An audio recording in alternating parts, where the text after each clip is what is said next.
If you were to ask me what my favorite Disney show of all time was, it would no doubt be Recess, which technically was an ABC show, but anyway, most of the shows I grew up with, Recess, Phineas and Ferb, Buzz Lightyear of Star Command, Kim Possible, Powerpuff Girls, Hey Arnold, The Rugrats, The Wild Thornberries, Kim Possible again, had movies based on them. And so did Kim Possible. In fact, Kim Possible was ended with a movie. Supposedly, then there came the whole third season debacle. But it wasn't the first movie. And what we have been hearing a lot about a new movie, a live action movie. And I have my hopes high for this one. And not like that would be the first movie, as I said. Kim Possible had two movies, but the one I remember most fondly was Kim Possible, The Sitch in Time. Mostly because it was the one I owned on DVD. Yeah, they didn't release theater. The movie opens to a very 2000s song. In fact, the whole soundtrack is very 2000s. It's like taking a trip down to the past, what with the rhythm and style of songs in it. A comparison that perhaps isn't as inapt as you might expect given the theme of the movie. But this movie is set chronologically on season 2, which must mean, oh, yep, it's from Mad Dog Ron! And Kim stands by him. See, this is exactly why everyone shipped him from practically the first episode. And Bunny acts sort of grumpy, to not use a certain other word. Oh, Bunny, when will you reveal your hidden depths? By the way, I'm going to spoil this plot rotten. I will refer to characters in the series, and I will tell it like it is. The movie is not very long. It barely clocks in at an hour. It's one of those TV movies that can be divided into 2 or 3 episodes, like an episode of Justice League. But I think there's plenty to discuss with it. So one of the things that I always admired about the show is how Ron, voiced by Will Friedle, is not just a sidekick. He's got his own personality, but he does help in many ways. Some might say he could have chosen better times to help out, but I digress. Focusing on the movie. After a couple of jokes about Latin and Latino class, which hey, they're not those so different, romantic languages, psst, I studied linguistics, I had to put my book somewhere.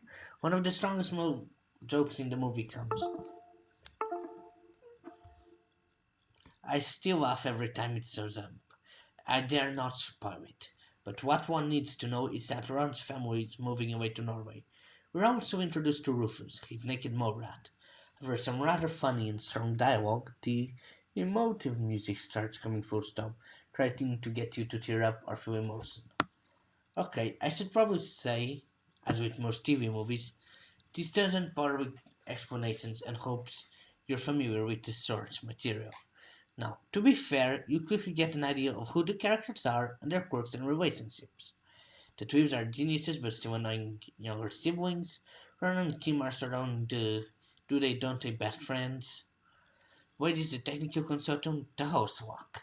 I must admit, as someone who watched the show, this is effective.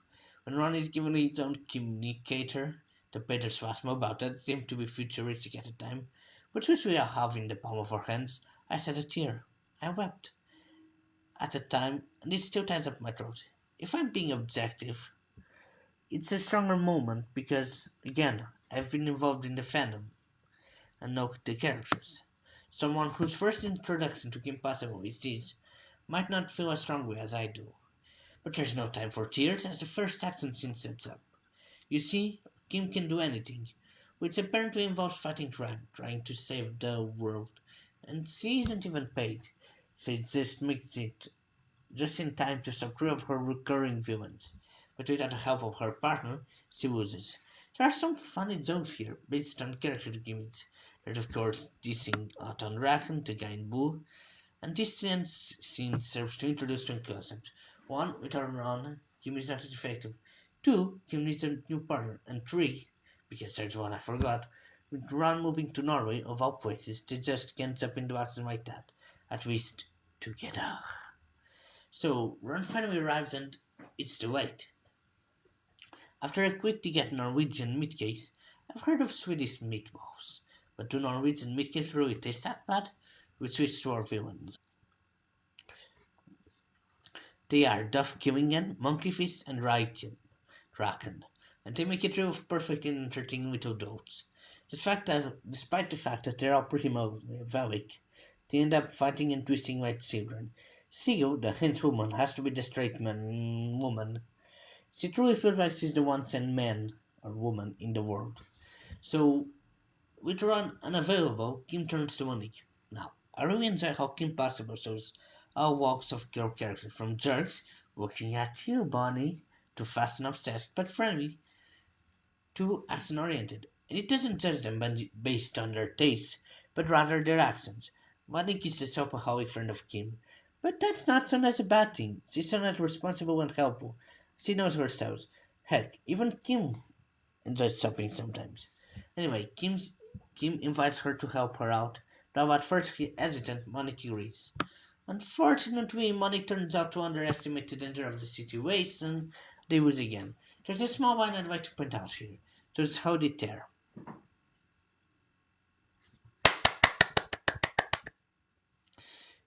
Yeah, this is going to be important later. So, usually the episode would end on an honor with them losing here, but there's no time for that.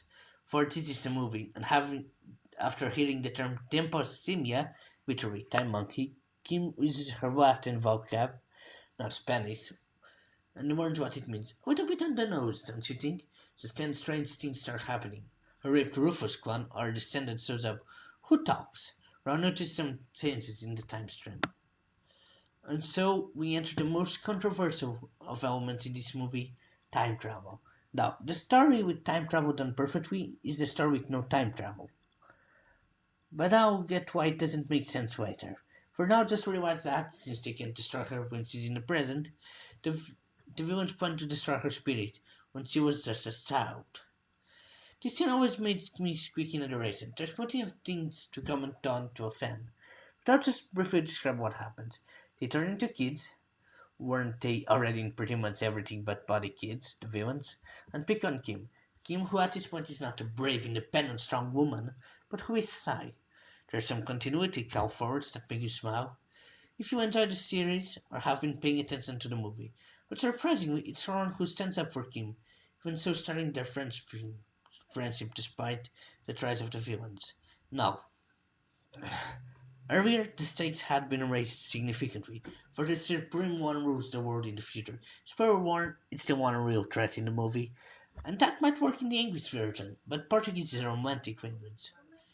And and there must be a pronoun before the word supreme, so it feels like a little bit of a cheat. Not that there's much that can be done. So the villains who are so entertaining, have I mentioned that yet?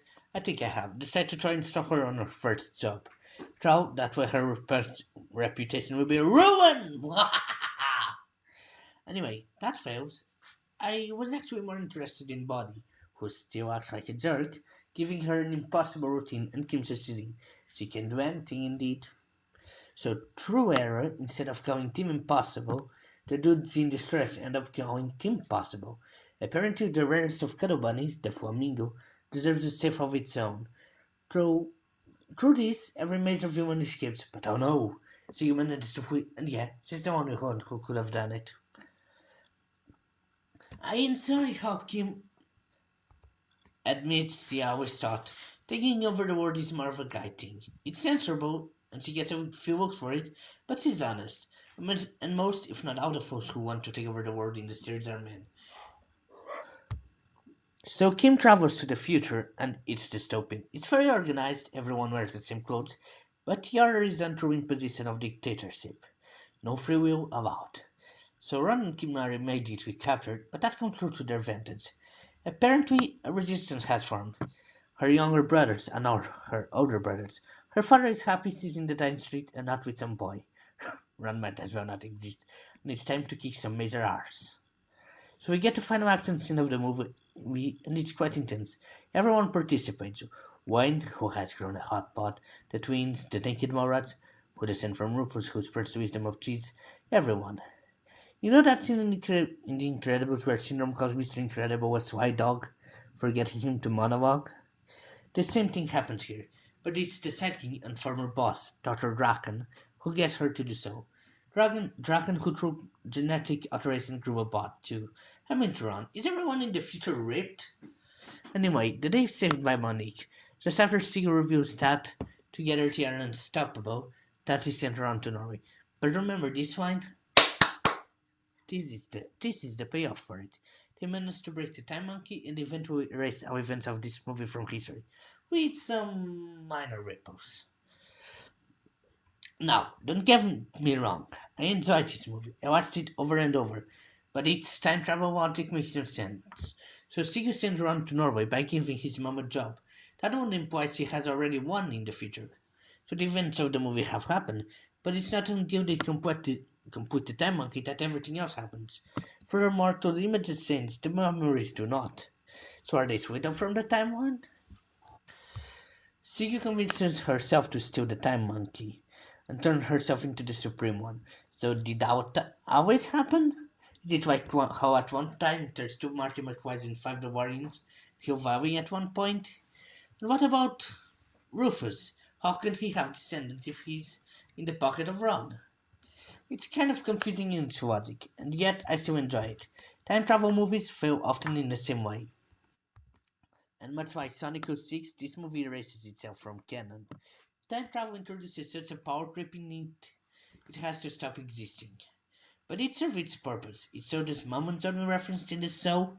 It gave the spotlight to the villains who teamed up. It showed us who's the real threat. Even with the confusing logic, I still wildly adore this movie.